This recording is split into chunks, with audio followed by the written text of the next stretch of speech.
Okay, good morning. Good morning. All right, so today we're continuing our 5-week series on Esther. And so before we get to the actual reading for today, which is chapter 6, Pete and Margaret, I wanted to address. I did some work last week because I mentioned them bringing all the women to the palace, and I was like, why did I don't usually make up stuff in my sermon. So I was trying to figure out, it was a comment by the rabbis saying they would not have made the decision for the king as to who was beautiful and who was not. And so that's not scripture, that's one of the rabbis' explanations. So when I dropped it in there, I got it from there, but I did not reference it. So I wanted to let you know, you did catch something that was not in scripture, and so thank you for that. I was trying to figure out where I caught that, and it was a 2nd century rabbi. Right. So this 2nd century rabbi thinks they paraded all these girls. That they had to get King Xerxes okay on who could stay and who couldn't. Yeah, that just seems like, from an engineering point of view, a logistical nightmare. But anyway, a lot of things in this story don't quite add up.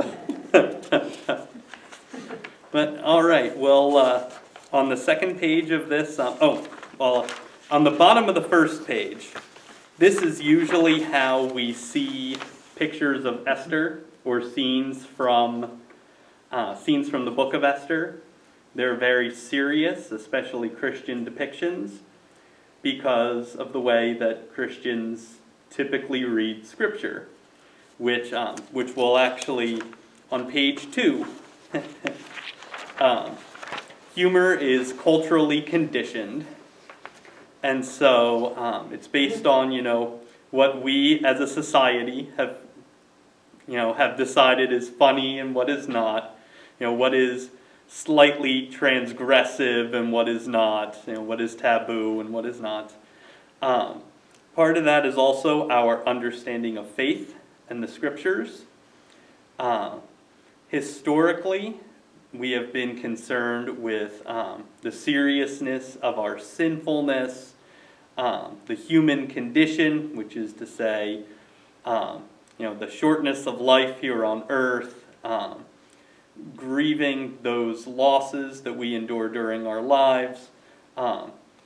When we go to Scripture, when we think about faith, many Christians go to that place. We want comfort from the human condition. At one point, Luther even talks about law and gospel and says, human beings often live the law. And he's not saying that Lutherans follow the law. He's referring to the sense of law as something that condemns or accuses people. And so he's saying we live lives that often feel pressed in. We feel constrained. We feel powerless to change things that we desperately want to change. We succumb to sickness and the sickness of others, where we realize that we are finite, and that is always somewhere in our consciousness or our subconscious. And so these things, we look to religion for relief from these things. We look for good news from these things.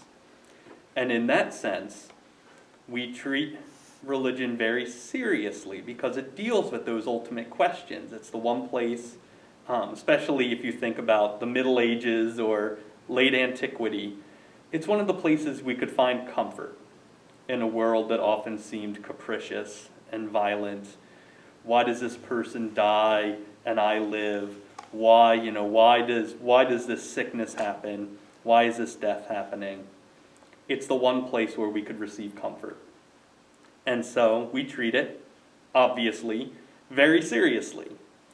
And so over time, faith for Christians largely becomes a serious matter, which makes sense considering all that. So we don't typically associate humor with the scriptures and with faith, because we read them to answer our big life questions. I'm not saying that's correct or incorrect, because we'll get into that in a few minutes. One point about humor that you might find in the Bible, sometimes we miss it because when we listen to a joke, we're waiting for the punchline. The punchline is the big payoff. The ancients enjoyed the setup just as much, maybe even more, because you are constructing something that is often absurd. And so they got just as much pleasure, maybe even more, out of that slow build, because they know it is going somewhere, and so they were already, that feeling was already heightened before they got to the end. So sometimes what we would think of as, oh, well, that's a really small payoff, they would have really enjoyed it because they got to experience that absurdity going on and on.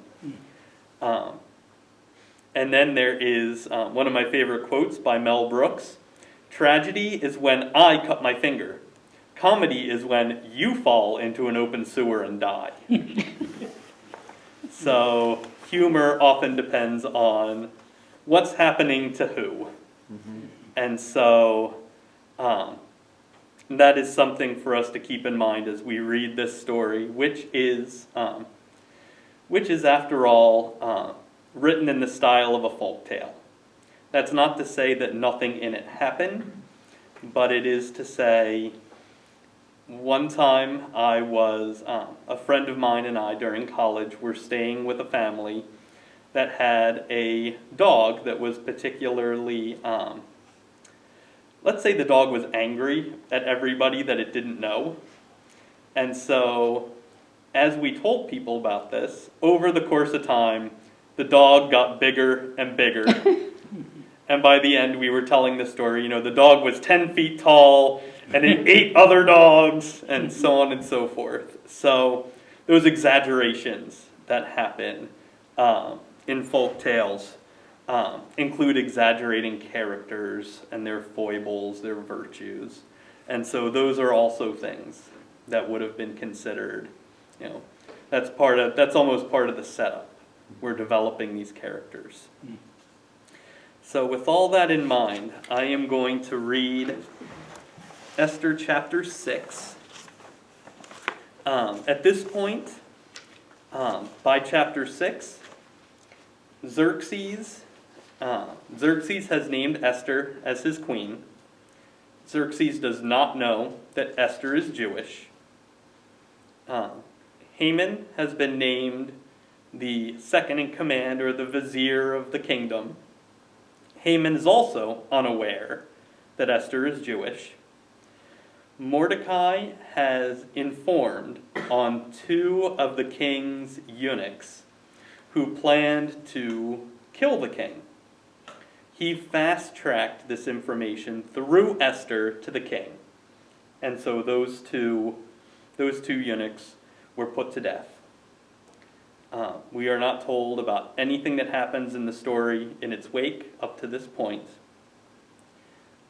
Haman has been incensed that Mordecai will not bow to him because Mordecai is a Jew, and that was let slip through Mordecai's fellow government officials. Haman has plotted to kill all the Jews. You probably already know this. I'm sure you already know this, but to bring us up to speed for this chapter. So there is a definite date in the future when the Jews will, the king will permit the Jews to be annihilated. The king is only, we suspect, vaguely aware that this has come into being. He has said, do what you want with them, but the king, being a buffoon, hardly has a thought in his own head. And so we're not sure how much the king even knows or cares. Leaves it to Haman.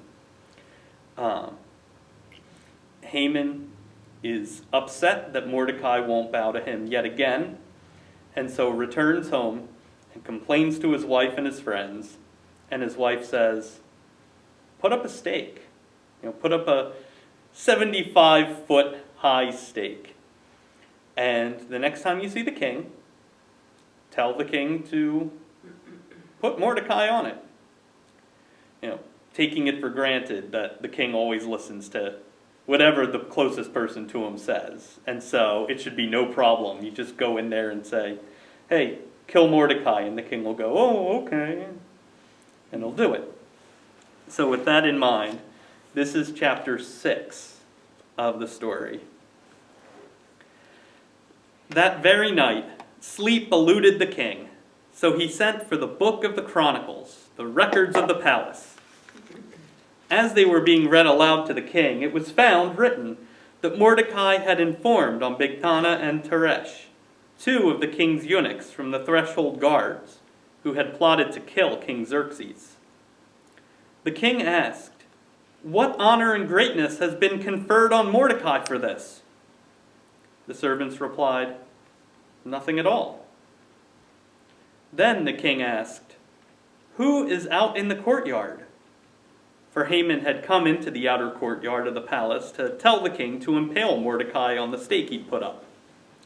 The servants answered, it is Haman standing in the courtyard. The king said, let him enter. Haman entered, and the king asked him, what should be done for a man whom the king desires to honor? And Haman thought to himself, whom would the king desire to honor more than me? So Haman said, the man whom the king desires to honor. Let royal garments be brought, ones that the king has worn, and a horse, one which the king has ridden, and upon whose head the royal diadem has been placed. And let the garments and the horse be given to one of the king's high aristocrats. Have him dress the man the king desires to honor, and have him set him on the horse in the city square, and have him cry out, this is what is done for the man whom the king desires to honor. And the king said to Haman, quickly then, take the garments and the horse, just as you said. Do this for Mordecai the Jew, who sits in the king's gate. Don't neglect a word of all that you have said. So Haman took the garments and the horse, and dressed Mordecai, and set him on the horse in the city square, and cried before him, this is what is done for the man whom the king desires to honor. Then Mordecai returned to the king's gate, and Haman ran home, covering his head with grief. Haman told his wife Zeresh and all his friends everything that had happened to him. And his advisors and his wife Zeresh said to him, if Mordecai, before whom you have begun to fall, is really of the Jewish people, you will not overcome him. You will fall before him to your ruin. While they were still speaking to him, the king's eunuchs arrived and rushed to bring Haman to the feast that Esther had prepared. All right. So, is there anything in this chapter in particular that you're drawn to, or seems interesting or strange, or anything that attracts you in this story? It's poetic justice. I think it's humorous how quickly Haman thought the king was talking about him. Without asking, why would you ask this? Mm-hmm. So I just thought that's a whole part of his setup of Haman being so haughty. Mm-hmm. Yeah. The king loves me. I'm already second in command. Why wouldn't I? Why wouldn't I be the one he's talking about? Yeah. And then the humility of having to actually exclaim those great things about Mordecai when you've been complaining. Yeah. You know, that opposite ends of the spectrum of the very person I hate is the person I have to exclaim his greatness in public. Yeah, And by the way, I want to put you on a post too. exactly. Yeah. Not only does he not get to off Mordecai, but now he's gotta put him up on the horse. He's gotta dress him. He's gotta yell the very thing he once yelled about himself. Oh my goodness, yes. Mordecai wouldn't bow down to him, but now Haman has to bow down to Mordecai. Yeah, and there's the idea to set him on the horse. At that time, the way to get somebody on the horse was to get one of the servants to bow down and step on that person's back to climb up onto the horse. And so there is that very real sense of, he has to literally lower himself for Mordecai, so Mordecai can step on his back and get up, there. So that's a really interesting reversal in that bowing. Yeah. So this is part of the story that really emphasizes how Esther is written as a farce. So a farce is technically, in a playwriting sense, a farce is, I wrote it here, a comic play in which exaggerations and improbabilities of plot and characterization are used for humorous effect. It comes from an old French word that literally means stuffing. And so the idea is the story is stuffed with all of these things, as far as you can pack it. A farce is not necessarily subtle humor. A farce has exaggeration, it's got ironic reversals, it's got buffoonery, people are lampooned. Like here, who is lampooned more than Haman? That he goes in expecting something and he gets taken down multiple notches. So I do want to talk a little bit about some of these different pieces, and I put a few examples with each one. But if you know of others that we can highlight, or even other places in other stories, if there are other places in Scripture that you can think of to make some of these connections. First, hyperbole. When an author makes a gross exaggeration to the point of absurdity. King Xerxes is often hyperbolic. The story starts with a feast that lasts literally half a year. All the beautiful young virgins, the marriageable women, are brought from every corner of 127 provinces, from India to Ethiopia. The king is not... When the king does something, the king doesn't go halfway. He is very hyperbolic, very exaggerated. Another exaggeration would be the bribe that Haman offers to pay to the king in exchange for the right to pass the law to have the Jews exterminated. That amount, and I didn't realize this before this week, the amount of money that he offers is enough to run the entire empire for a year. Wow. And so Haman really wants Mordecai dead. He is willing to let the king run the empire basically free of charge for an entire year to get what he wants. Where did you get the money? It's a good question. That's part of the hyperbole. Yeah, Unreasonableness of it. Yeah, I think that's somebody like Haman, if he was a minor official that was just raised up to that post, he doesn't have that money. At least not in the world of the story. There is very little chance he has that money.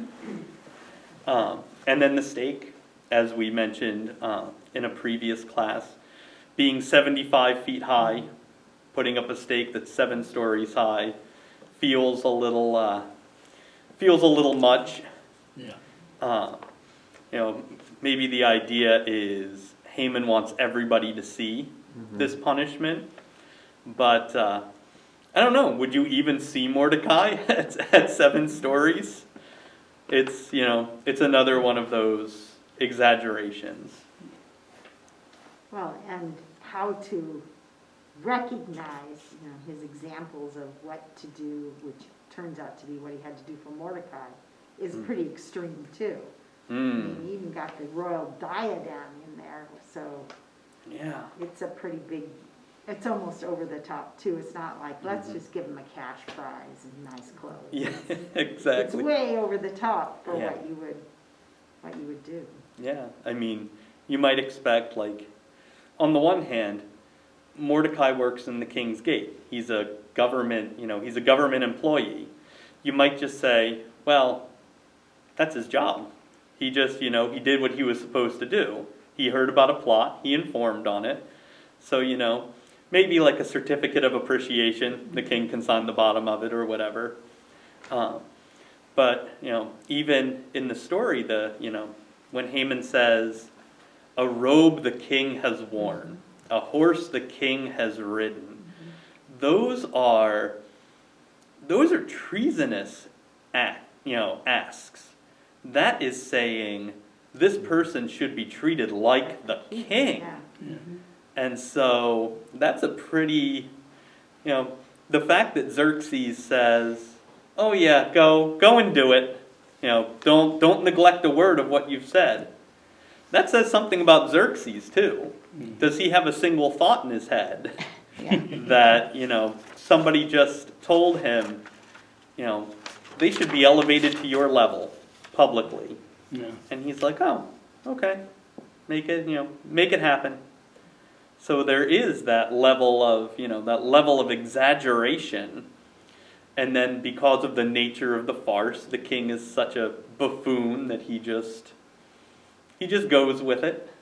It's a really good point. But the fact that the king realized, what he was doing and then turned it to, make him give, Haman has to be the culprit. I mean, the king loses some of his buffoonness. Towards the end of the Yeah, story. he's a little bit more alert to what's really going on. That's actually a really good question. How much of this is the king? How much is I'm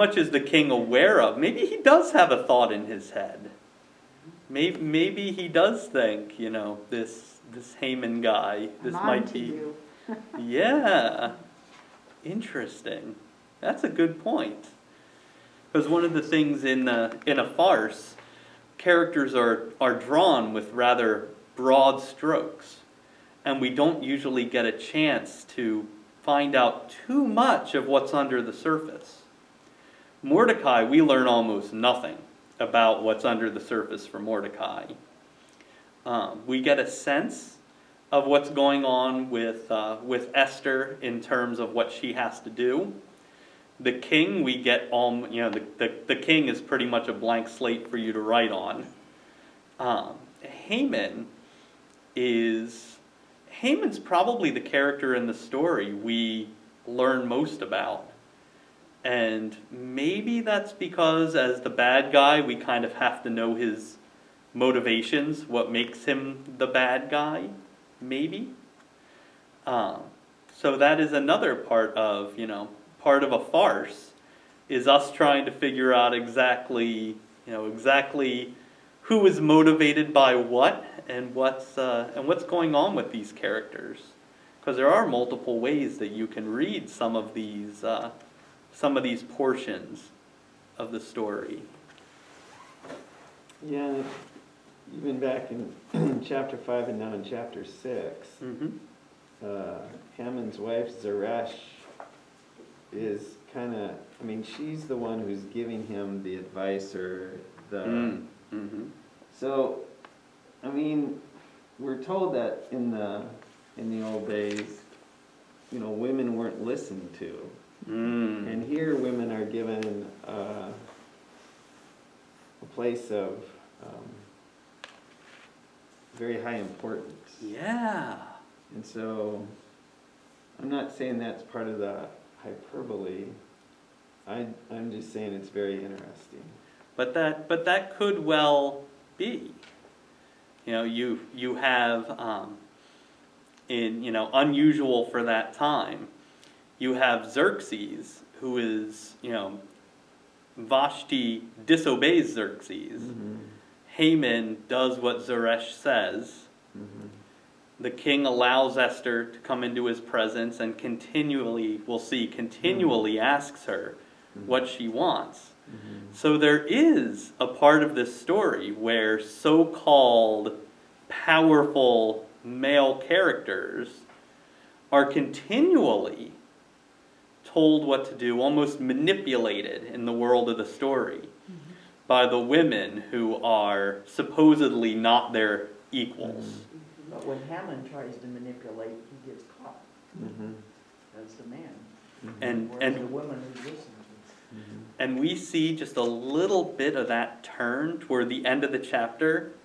Haman told his wife Zeresh and all his friends everything that had happened to him. And his advisors and his wife, almost that those friends are already starting to distance themselves from him. Because they're intended to be the same people, but Hebrew deliberately uses those different terms. Almost as if to say, well, this thing is happening, and Haman thinks he's talking to his buddies about it, and his buddies are slowly backing away. Like, Haman, who's that guy? Hardly know him. So there are those places where we're starting to see things like that.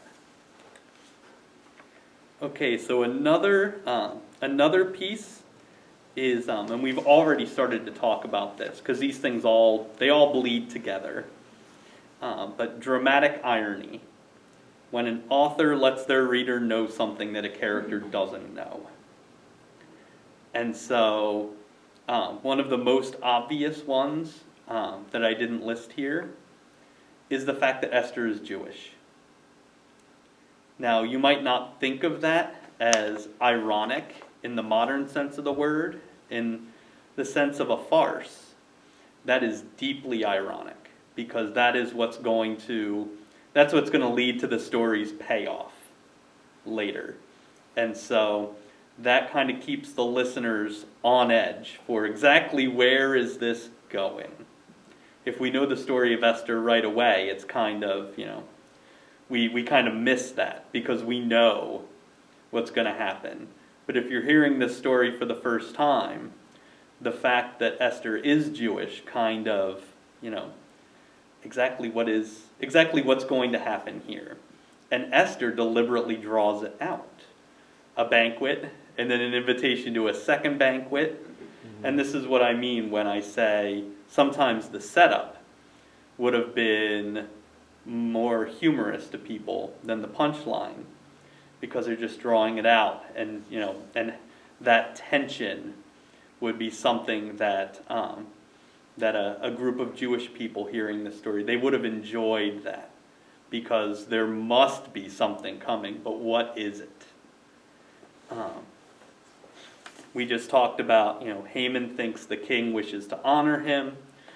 We know the king wants to honor Mordecai.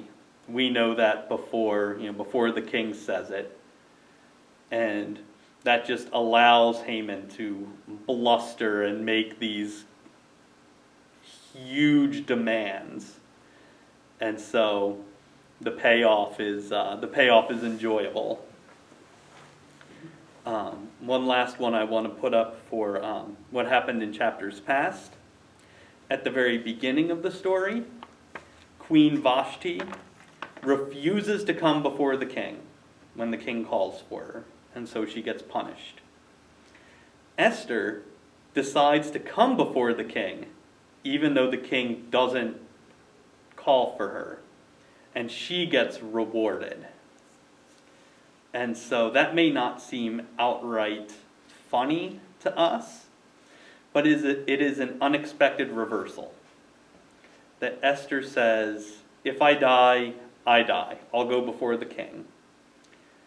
And when she goes before the king, it turns out to not be, the tension was not as great as anticipated.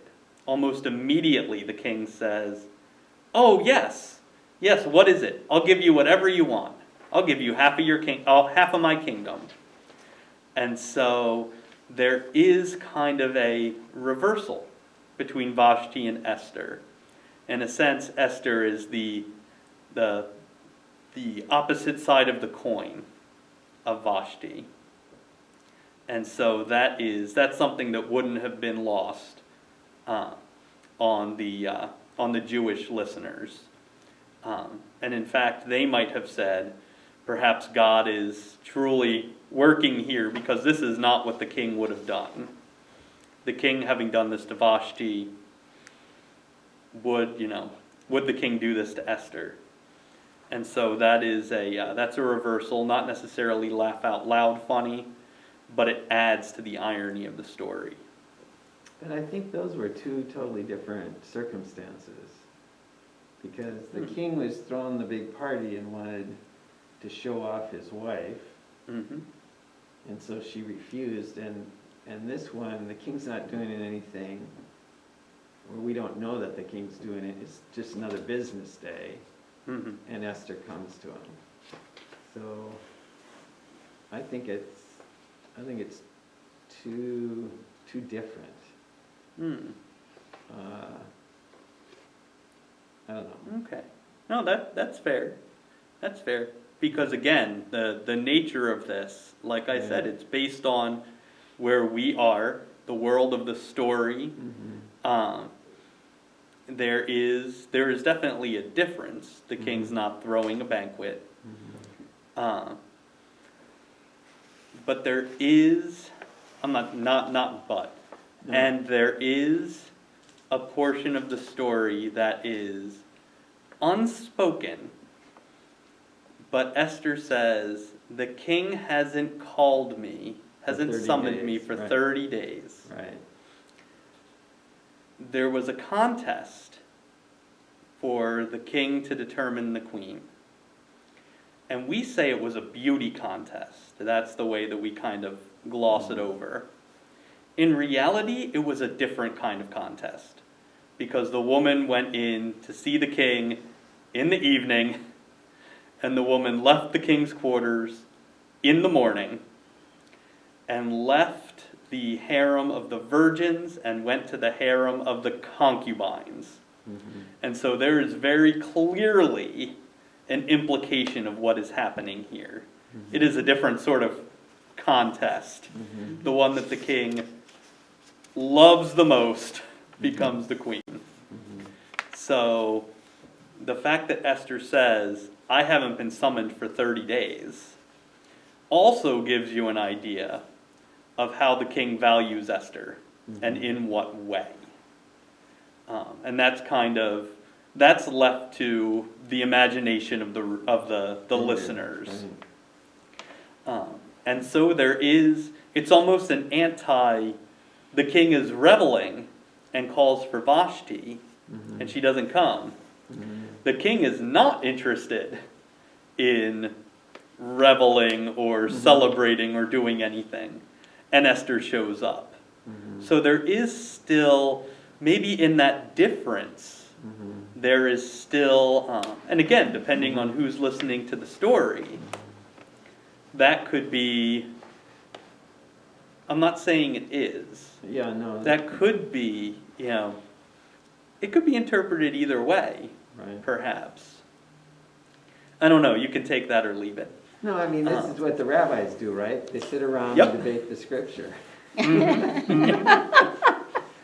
That's what we're doing in class today. Yeah, and if we wrote it down, we'd do what the rabbis do, and we write down what you said and what I said and put them next to each other on the same piece of paper and let other people read both sides. Are there any other places in this story that you might think of as, I'm transitioning, but as any sort of irony in the way that we think of it. Well, I think in the first couple verses, you know, he can't sleep, so he calls for the Book of Chronicles, you know, all the wonderful things that he's done. And then he comes across this, you know, Mordecai finding out these two eunuchs. So why didn't Mordecai get, you know, why didn't he get a gift, you know, a long time ago? Yeah. Why is it just now? Yeah, because that's But he something. suggested it to the king, Yeah. that's why. Well, I know, but that sets up the whole, Right, the second half of the story. right, that sets up this whole deal.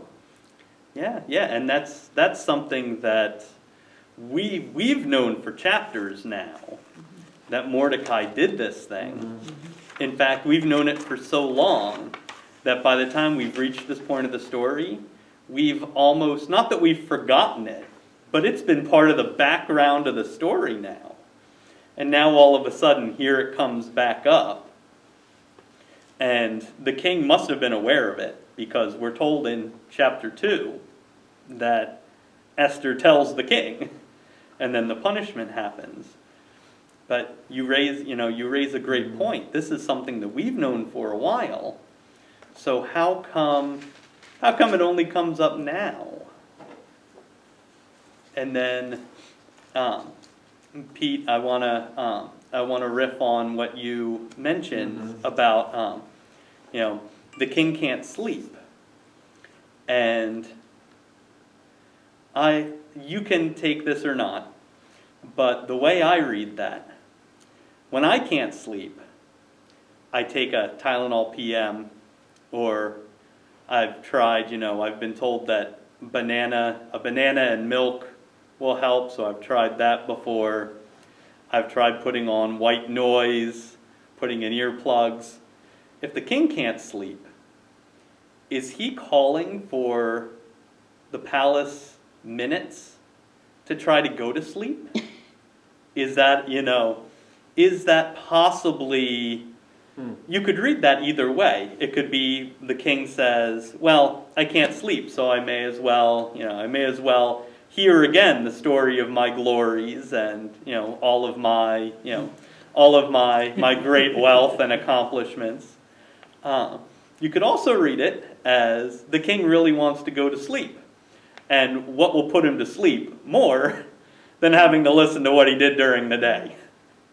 Or he had thoughts running through his head that he couldn't finish processing, and he was looking for that information in order to bring closure so that he could go to sleep. So I think that's another possibility too, is I can't put my finger on whatever is keeping me awake, so I'm going to look through some facts to see if they can help me arrive at what it is that's bugging me. Yeah, that's a really good point too, because there are sometimes when I try to go to sleep and there are things running through my head. Yeah. What is that? What was the name of that book? And I can't remember the name of that book. Yeah. So that's how I read it, is his mind was fixated on something. Yeah. He wasn't quite sure what it was, but knew he could find those answers in the Book of the Chronicles. Yeah, that's good too. You may be giving him a little bit more. Well, I think it leads to where we get... Buffoon, remember his middle name was Buffoon. But towards the end of the story, he's not such a buffoon. And so this is the turning point in the story of the king not being quite such a, whatever you say, let's do, or the extreme. This is the turning point for the king, where he starts beginning to make some decisions for him, thinking for himself. So I think that's where the shift is, and where the king is just this idiot that does what people say, versus a king who's starting to think for himself. Is this a foreshadowing of chapter 7? Yes. Where the king makes the only decision that he will make in the whole story? Exactly, Yeah, exactly. that's a good point. This is the high point of the story before the ending is revealed. And so now that's what the author's doing, is re-describing who people are so that you can go, is that really the bad guy or is that really the good guy? We're at that high point to Yeah. make that decision, so. Yeah, It's- yeah, And because it's that foreshadowing. yeah, and you're right that this is the hinge of the story. This isn't necessarily the high climax point, No, but this is the place where the story. does the twist. Yes, exactly. There's a big turn here. Yeah. So there's another type of irony, in the sense of playwriting, called situational irony, and that's the kind of irony that we usually think of in a modern sense. So basically, anything that happens to Haman after chapter 5 is irony, because Haman, the strong-willed, he wants to, he has his evil plan that he's set into motion. He seems like a person of, unrivaled power. The king has power, but Haman exercises power. And so, you expect him to continue to be this, this strong, evil presence. But pretty much everything after chapter 5 is, just humiliation after humiliation after humiliation. And so that is that is irony for Haman. Well, irony for us from the perspective of his character. We don't expect his fall to be quite so swift and quite so severe. And so that outcome has been our expectations have been overturned. Who's the author of the Book of Esther?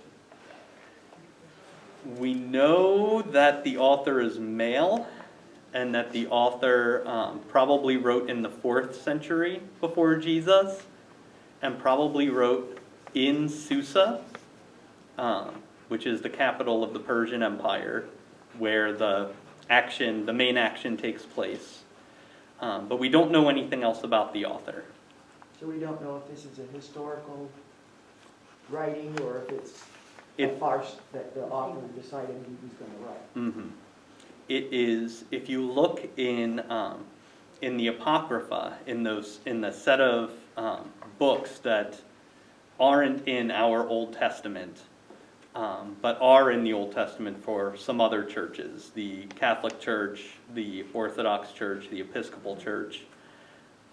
There's a book called the Book of Judith, and it is very clearly a folk story.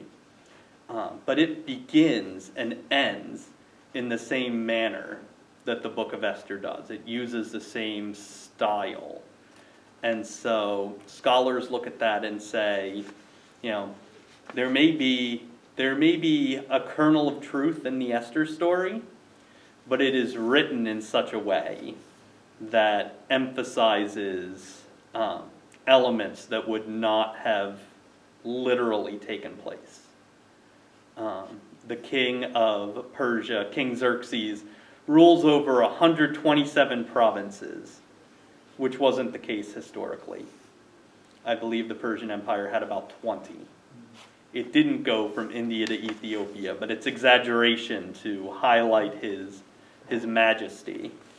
Now, there was a King Xerxes. There was a King Xerxes the first and second, and there was an Artaxerxes. So it's left, some people think it's left intentionally vague as to who that was, or that, just naming somebody Xerxes would sound Persian-y enough. So there are a lot of different ideas around the book, and we can't really pin any of them down at this point. Okay, sorry, where was I? That's all right. Another form of situational irony that gets hidden is, I believe it's in chapter 4. Yes, after Haman hatches his plot and gets the law promulgated that the Jewish people will be exterminated, Mordecai puts on sackcloth and ashes and sits not in the king's gate, because he can't, but in front of the king's gate, in the square, I believe.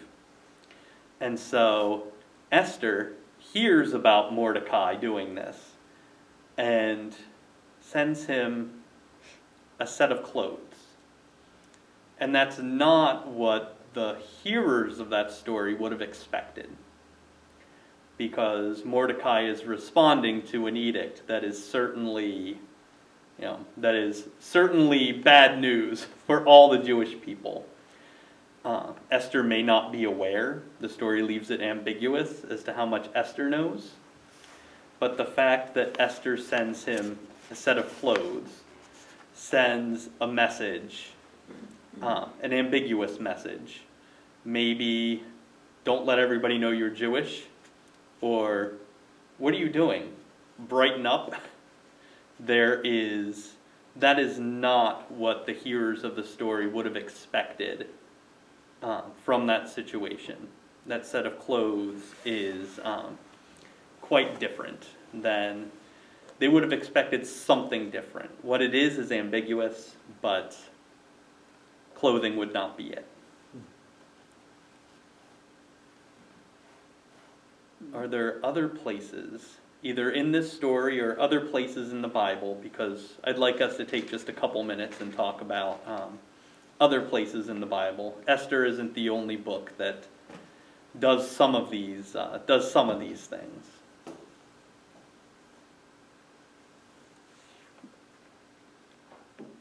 I realize I've been doing a lot of talking this time, and I won't next time. I promise. I don't know, is when the donkey tells the guy, when he's beating him, Balaam, and the yeah. donkey tells the guy, I'm not going there. I mean, Mhm. that's kind of ironic. Yeah. That the ass is the one that tells the guy that's acting like that what to do. So that's kind of, I guess in some regards, irony. And Martin Luther, in fact, thousands of years later, Martin Luther plays on that. Yeah. There's a quote recorded about him that before a lecture he once said, God once spoke from a horse, or God once spoke out of the mouth of an ass. Perhaps he will do so again. And so, we can move into that more biblical humor in the book of Exodus, when God finally leads Moses and the Israelites all the way to the foot of Sinai, and Moses goes up the mountain and he's there for so long that when he comes back down, the Israelites are worshiping the golden calf. And when Aaron is confronted about this, because after all, Aaron was the one who collected the gold from everybody and fashioned the calf and all that.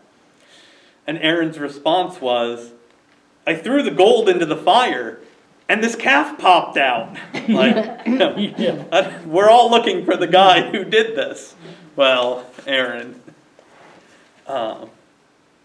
There is a story where Elijah challenges the priests of Baal in 1 Kings, and he, to heighten the exaggeration, the idea is who will light the sacrifice.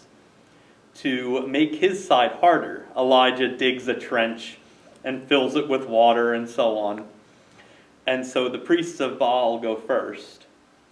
And as they are calling and praying and dancing, and nothing is happening, Elijah starts taunting them. Shout louder! Maybe your God's in deep thought. Maybe your God's busy doing something else. Maybe he's asleep. And so there is kind of a, there's a mockery in it. And then later, and nothing happens, and all Elijah has to do is call upon the Lord once, and the sacrifice is consumed, and so on. David and Goliath is in some ways a biblical humor. But this big giant who's taunting the people, and it's a scrawny kid. Yeah. So in some ways, it's there's a lot of humor in that. Oh, yes. How big was Goliath? We don't know. All we know is that he was bigger than the other people, and we do know that David was a scrawny kid. So there is some humor in terms of. Yeah. the size difference and. That's great. Yeah, and it's even heightened when Saul says, "You can wear my armor." Right. And you imagine, this little scrawny kid wearing a gigantic helmet or trying to drag a shield and a sword. Yeah, that's great. I love that. Yeah, there are places in the scripture too where because we're reading and hearing in English and not Hebrew or Greek, we kind of miss some of the wordplay that happens. The book of Amos seems kind of almost incomprehensible to us in the last few chapters because it's based a lot on wordplay. There is one particular vision where God shows Amos a basket of fruit and says, "What do you see?" And Amos says, "I see a basket of fruit." And God says, "The end is coming for the people of Israel." And if you read it in English, you're like, what is that? It just seems like a Where'd non that come sequitur. from? Why? Yeah.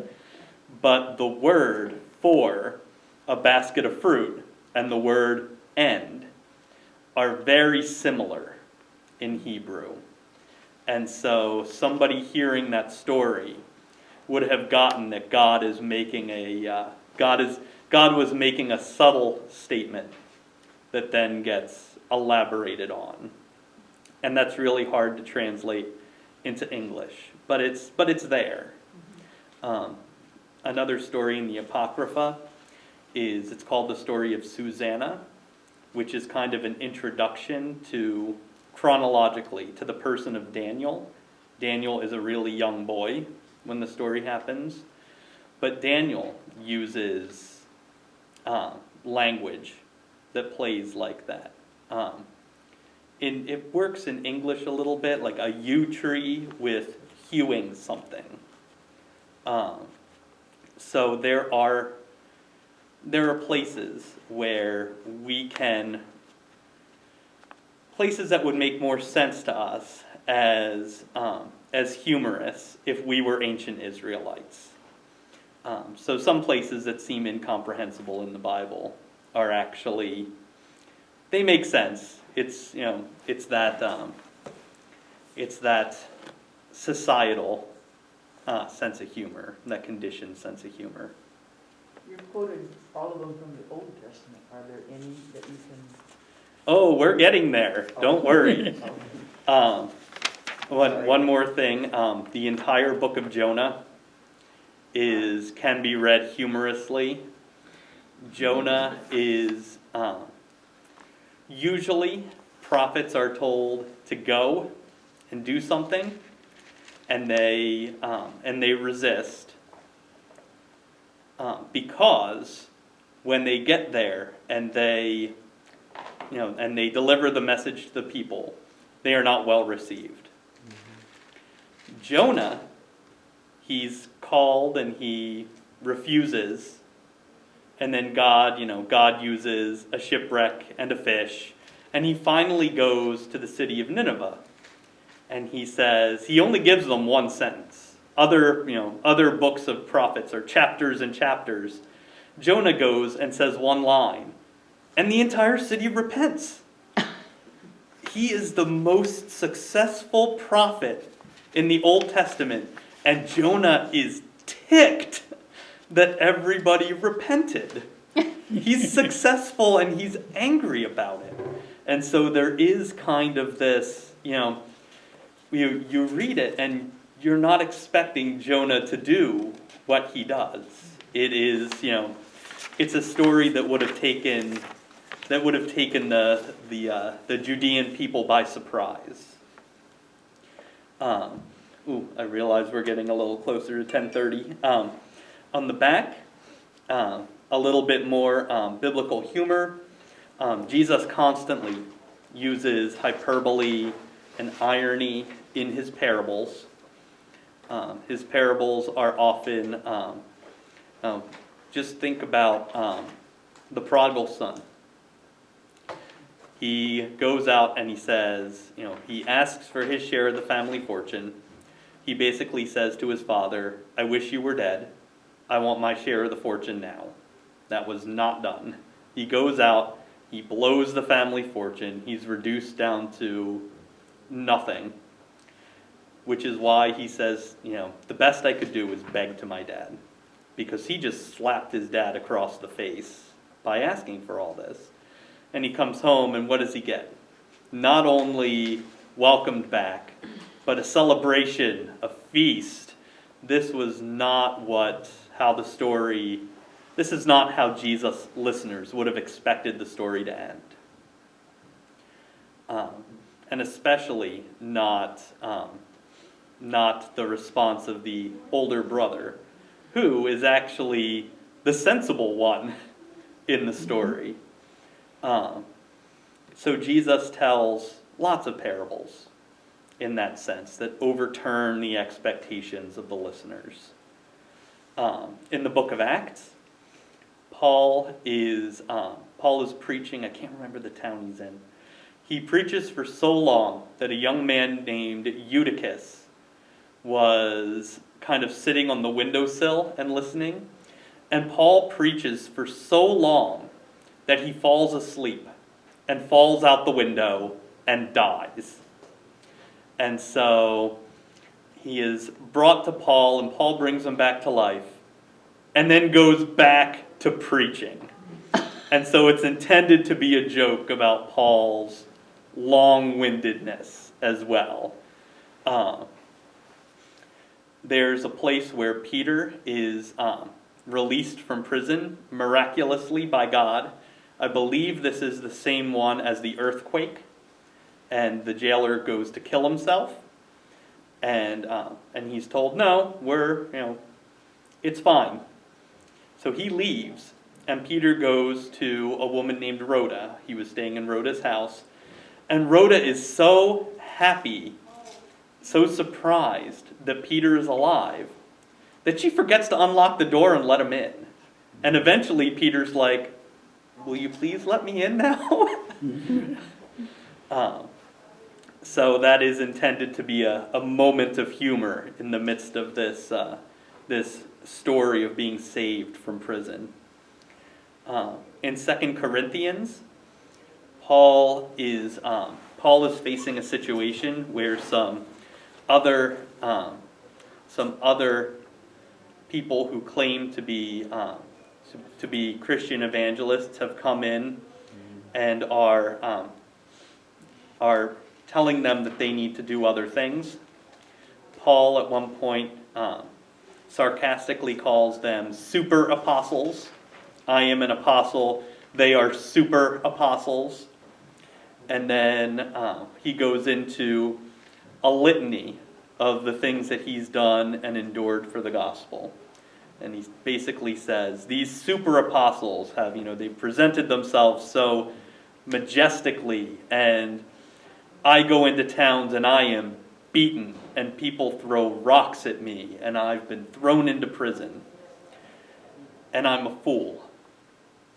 But Paul uses that to subvert the expectations of his listeners by establishing that they are better than he is, but then makes the point that God does not care about better, that their success is not proof of God's work in them. And so those are stories that we tend to read them, we don't read them with that sense of humor, I think partly because we take them seriously. We look back and we know that much was at stake in that situation. And so Paul manages to convince the people. But there is humor in it. Paul uses sarcasm. Paul uses irony. And that's part of the disarming way that, Paul must have been a charismatic guy for some people to latch onto his message, even though he was, beaten with sticks and thrown out of towns and all that.